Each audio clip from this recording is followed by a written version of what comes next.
It is Joey from Channel 955 with Mojo in the morning with, excuse me if I fangirl real quick, I'm with Gary Vee right now.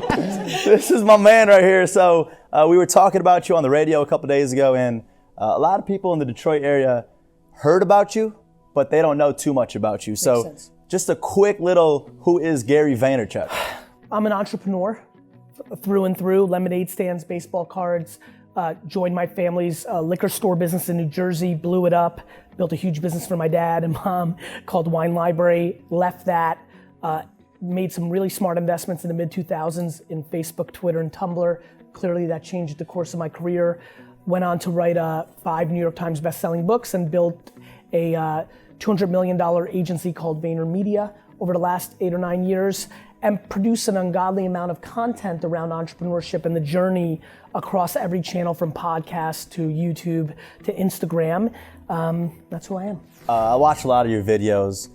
I might watch your video every single day when I wake up, but 18 months when you first started, you had 18 months putting out content and not really seeing any views and whatnot. What kept you through that? Because nowadays, let's be honest, even me included, people just want to see the results right away.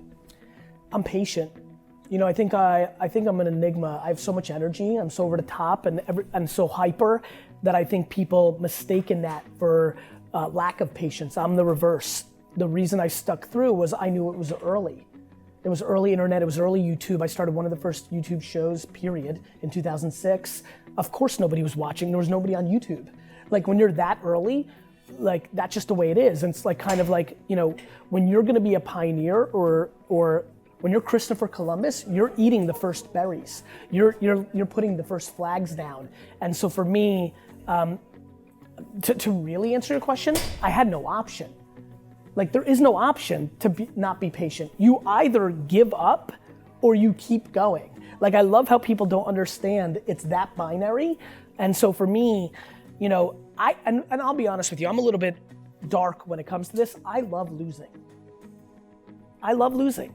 Like nothing's more fun to me. Like for example, I'm obsessed right now with building my brand in Asia because nobody knows who the hell I am. And that's far more exciting to me than having tons of people know who I am. To me, I love the grind. I love the process. I love the journey. I gave up on the Yankees and New York Rangers after they won championships. I continue to love the Jets and the Knicks.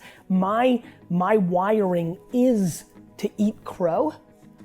It's an immigrant kind of hustler thing.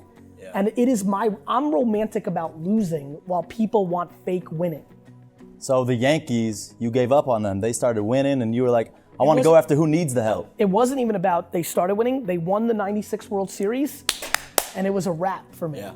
You know, the Rangers won the 94 Cup, donezo.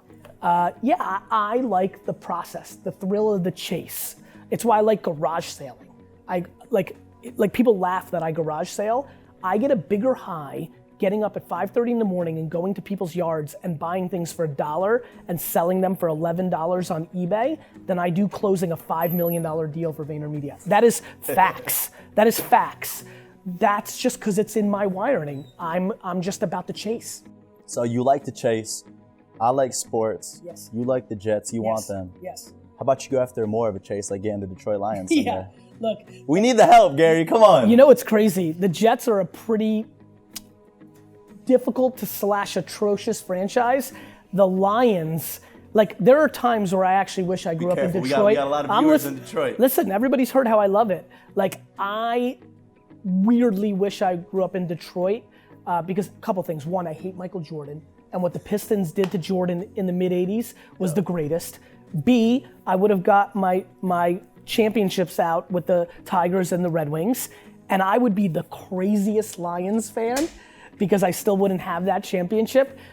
So yeah, I mean, I have crazy respect for Lions. Like my level of respect for a Detroit football fan compared to a Boston fan is like 1,000,000 to 1 because they've won everything. They're soft. I love how Boston thinks they're tough. They're weak because they've won so much. I have zero respect for them.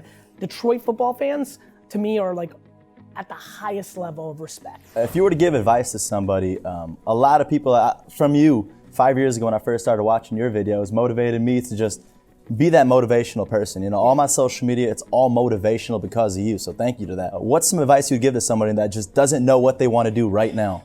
Just speak your truth, right? Speak your truth, like including that you have depression, or that you don't know what you're doing, or that you're really good at cutting hair, or that you love the Smurfs. I think the truth is the biggest win, right? And I think that for me, that is really played out in our society today. There's no more hiding. The internet is all encompassing, and nobody's gonna be able to front. Like, if you're not motivated and optimistic, motivational content's not gonna work for you. You know, if you aren't thoughtful and smart about, you know, sports, you're not gonna win. You can only win on two things: the thing that you understand the best, or the thing that you're most passionate or authentic about. Those are the only two winning formulas. I think too many people wanna fake it till they make it, or project someone they're not, which is why 99% of people are losing. My favorite thing about you is you admit that you were the DNF student growing up. You know, like a lot of people, I mean, people lie about their grades just to impress people. I openly admit, like, I started radio as a freshman in college, and I went to college at the same time. I was gonna be a CPA, really weird. And I continued, switched my degree to marketing, and I really didn't learn a lot because it's all the real world. I was the DNF student, so what advice do you have to those kids that just school isn't for them? School's never gonna be for you. You're gonna hurt some feelings along the way, most notably your parents or inner circle of family members. It's your life. You know, like, you know, anybody who's pandering to their parents for too long eventually resents them, and they don't have a relationship anyway. So I think that I'd rather take the short-term pain, and then here's the best part, and then you get to prove it. Either you're good enough or you're not. Like, the kid isn't always right. Sometimes the parent was right. Sometimes you're not talented enough to make it on your own, and you're only good enough to get a $37,000 a year job. That's because you weren't self-aware enough to know what you were best at. Or you decided you were best at entrepreneurship or singing when you were best at painting or being a number two. I think we have way too much romance in the system, both on the parent front and on the kid front. Here's what I think. It is what it is. Either you're right or somebody else is right. But school is not the only path, and school is clearly not the path for the modern day entrepreneur. And that's something you have to think about. What's up, everybody? It's Gary Vee with Joey Radio. Living that one life. You've got one life. Do something about it. Oh, man.